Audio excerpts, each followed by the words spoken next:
she probably would have walked out of there, but she couldn't. She just sat there with her face as strong as somebody with a slap. Hi guys, welcome back to my channel. It's your girl Ezinnemwilliams. How are you all doing? Hope you guys are good. Hope you guys are fine. If you are new to this channel, kindly click on the subscription button, click on the notification bell to let you know whenever I post any new video.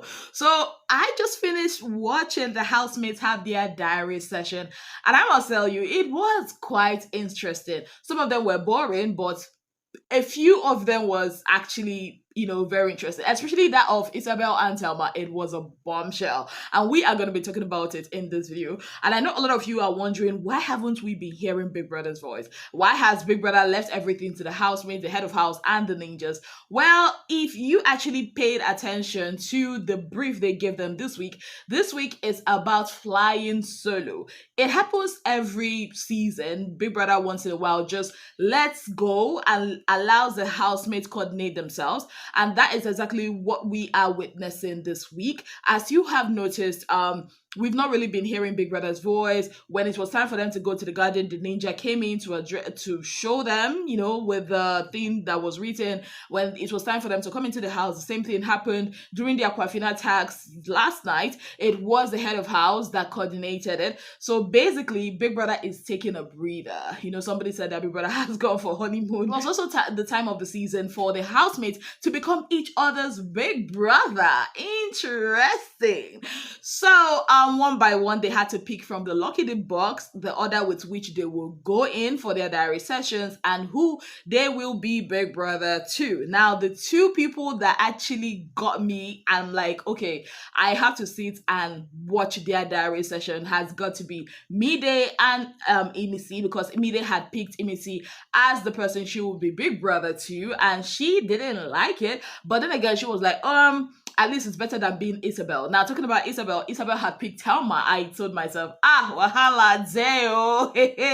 The two people that we know do not like each other are going to be, sitting in the same room and talking about their stuff. And trust me, I was looking forward to that. Now, when Rude Boy had picked Dede, I just told myself, this is going to be the most unserious diary session we've had this season, and I was right. Now, pair by pair, they went into the diary room, and honestly, I will not, bore you guys with all the details of everything that they said. I'll just pick out the ones that was interesting, and we will talk about it. Now, for me, I feel like the person that best gave me the big brother vibe has got to be Zita. Yes, Zita did a fantastic job with Joanna. The way she was asking follow-up questions that were not even written in the cue card that they were given. The way she was, throwing words of encouragement, praising Joanna. It was so beautiful. Like, she did great. It sounded like what Big Brother would do. Now, for me, the second person following Zita has got to be Dede in her diary session with Bright Morgan. She was Bright Morgan's big brother, and I actually think she did great. She didn't just stick with what questions that were put in that cue card. She actually, as follow-up questions, asked him to be more specific, dropped like what Big Brother would do. I especially love when she asked Bright Morgan, who do you think is the most gossip in the house or something? I think that was the question. And Bright Morgan had said Sultana because he had heard what Sultana had said about her. And Dede was like, so because somebody said something about you one time, does that now qualify them to be the most gossip in the house? And he was like, no, like, Bright Morgan was basically forced to explain himself and defend his choices. And that's basically what Big Brother will do if you drop something and make it vague and Big Brother is not really aligning with what you're saying. I love that for her. She did great. Another person that I also feel did great as Big Brother, Joanna tried, being Big Brother to Koyin, dropping words of wisdom and encouragement and all of that. I think Kola also tried. I also enjoyed, his diary session with Faith. Faith being Faith took it seriously, and he was just answering questions as if he was talking to Big Brother. That was so refreshing and so beautiful to watch. Yes, guys, but one thing I also picked out from everything, the one person that her name was mentioned so many times as the chief gossiper has got to be Big Soso. I'm like, is it not the big so that used to say the reason why she's not always friends with Sultana is because Sultana gossips a lot. But now the housemates are revealing that she actually is the Madam Gossiper. Interesting. Another interesting thing that was said is Mide was being big brother to Imisi. She had asked Imisi, which two people, which two housemates do you think secretly dislike each other or hate each other? And she said Thelma and Mide. I'm like, okay, drops popcorn. Let me know. I mean, give us more insight into this. But I kind of was disappointed because, not kind of, I actually was disappointed because Mide, being big brother, did not really exercise her power to press Imisi to give us answers. Because if it was Big Brother, the original Big Brother, you will explain how and tell us why you came to that conclusion. And I was really invested to know because, I mean, Mide and Thelma have been kicking lately, so we would want to know what Imisi had seen to make her think that both of them are secret enemies. But, well, she didn't use that, so we never really got to know. But one thing I'm sure is that statement will live in Mide's mind a lot, and she will use it to talk. We are gonna be hearing her talking about it with Thelma, Bright Morgan, Collar. You just wait. Yes, guys. Now, also to the one diary session I was looking forward to, and that is the one of Thelma Lawson, who has Isabel as her big brother. Isabel came in.